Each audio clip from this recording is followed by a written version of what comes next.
Language. It's important. And it cannot be private. We need it to communicate with others, make our intentions clear and our desires heard. Within a language, we need to have definitions, so there can be no confusion about what we mean when communicating. Luckily, we have access to collections of definitions in dictionaries. If we ever disagree about the meaning of a word or a phrase, we simply open up one of these resources for reference. But language evolves, and it evolves at such a rapid pace that dictionaries cannot keep up. And people on the street like to speak in a way that isn't usually acknowledged by the more established dictionaries, also known as slang. You just don't get it, man. Okay, this guy's OG. For most normal situations, that should not be too big of a deal. Just a simple What does that mean? should suffice. But in some situations, it would be quite useful to know exactly what a phrase means. In court, for example. So for that, we can turn to the Urban Dictionary. To define Urban Dictionary, I will use Wikipedia. Urban Dictionary is a crowdsourced English language online dictionary for slang words and phrases. So people can upload their definitions of terms and the crowd can upvote the best definitions. Of course, this democratic, peer-reviewed scientific process yields some interesting results, usually related to procreation and with a lot of profanity. Yet despite the controversies, the dictionary has successfully been used in legal cases. Let's take a look. Case 1. The Jack Boys, 2011. A gentleman, who described himself as a robber in training, drove around in a van with 2 accomplices. From that van they committed 2 armed robberies in the span of a few days. Eventually they were caught and convicted of armed robbery. Now the van that they used was surprisingly not theirs, but they left it in a pretty rough shape. Besides the armed robbery conviction, our defendant was therefore sentenced to a restitution. He had to pay back the original owner of the van for the damages, but he disagreed.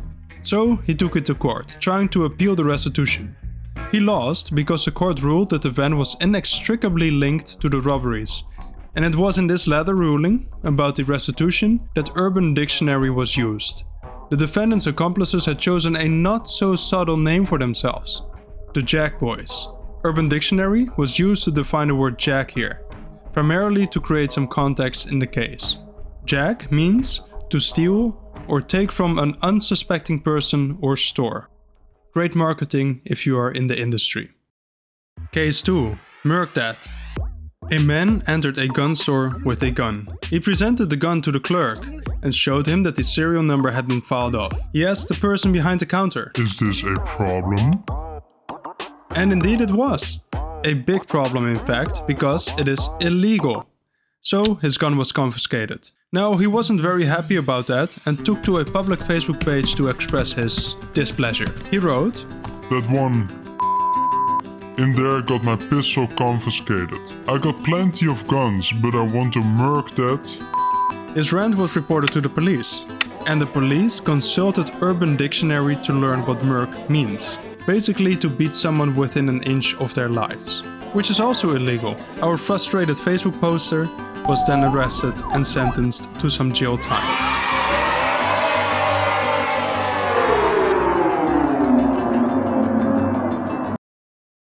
Case 3. Tahoe.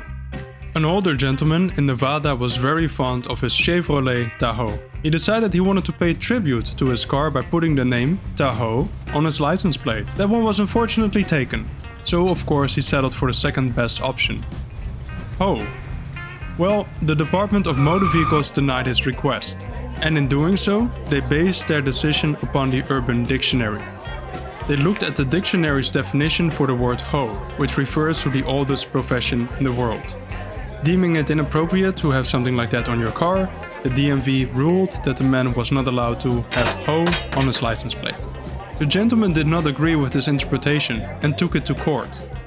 And the case actually escalated all the way to the Nevada Supreme Court, which ruled in favor of the car owner. According to the court, Urban Dictionary alone was not enough to determine the true definition of a term. So, sometimes even this democratic dictionary has its limitations. Now, that was it for the story of Urban Dictionary in legal cases. Thank you very much for watching this video. I hope you enjoyed it. Hope to see you again in the next video as well. In the meantime, I have some more material that you might like to check out. Thanks again, and until next time.